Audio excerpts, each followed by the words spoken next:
In this lesson, we're talking about job hunting and interviews. So these are common words that you will use on your resume or when you're looking for a new job. This is a common word lesson, and as you may know, with all of our common word lessons, you need to practice the quiz portion of this lesson 7 times before moving on to another common word lesson.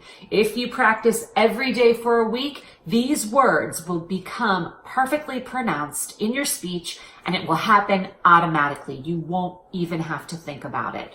And that's what we want. That's why you're here, right? We don't care how you sound when you read or when you're sitting in front of your phone or your computer working with these lessons. You need to sound great in real life. Practice every day with this lesson for 7 days, and that's exactly what will happen. So let's get started.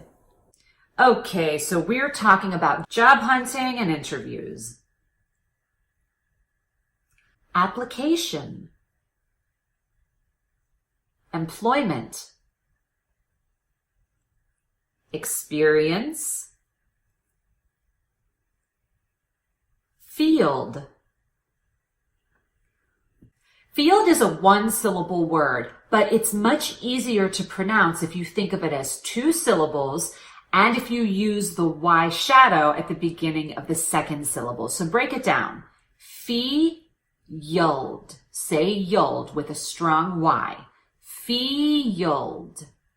Field. Don't forget about the D at the end. If your native language is Spanish, you really like to skip those D's at the ends of words. So go for that. Field. Hit the D at the end. Field. Field. Organization. Qualified or qualification. I added both forms of this word to this lesson because I think you'll use both when talking about job hunting or resumes. So let's try those one more time. Qualified. Qualification. Notice how my voice goes up in pitch on the strong syllable in these 2 words. Imitate that. Imitate the change in pitch. Qualified. Qualification. Good. Paying attention to intonation is a little tricky, but it makes such a big difference. So imitate that change in pitch when you hear it as we go through these lessons. Success. Interview. The NT in interview is a topic of debate among a lot of my students. I get this question all the time.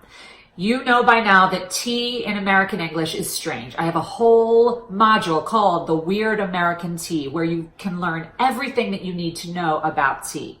But in relation to this word interview, when you see an NT between vowels, I recommend that you pop the T. So I want you to say interview instead of interview. Now, will you hear other American speakers say interview? Yes, you will, because certain dialects, many dialects, New York, New Jersey, Western Pennsylvania, Midwest, the South, a lot of dialects in the American accent will drop that T in an NT combination when it's between 2 vowels. So they will say interview instead of interview. I still recommend that you pop the T when you have an NT between vowels, and here's why. Number 1, the standard American accent, the neutral accent in America still says to pop that T, to say interview. Second, it's not a huge problem here, but when you take a word like winter and lose the T, it turns into winter, which is a completely different word. So that causes word confusion if you lose the T. Third, it just makes your speech sound more clear and more precise to say winter and center and dentist instead of winter and center and dentist. So when you see an NT between 2 vowels, I still recommend that you pop the T. So in relation to this lesson, say interview, not interview. One more time, the correct way to make that one stick in your brain, interview. Good. Résumé. expert. Remember, X is a letter, but it's not a sound. And here in expert, it's the KS. So hit both consonants, K and S. Expert, expert, expert. A couple of things to notice on this slide. First of all, make sure that profession and proficient sound completely different. There are different vowels in the second syllable, but other than that, they're pretty similar. So profession with an E, proficient with an I. Also notice the preposition that I use with proficient. Always say in after that word. Proficient in HTML, proficient in French. Whatever you're proficient in, make sure you're saying in, not any other preposition. Proficient in. And I'm popping the T again if you hadn't noticed that because it's between vowels. Proficient in.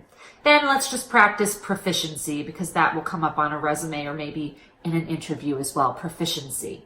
So let's try all three of those again. Profession. Proficient in. Proficiency.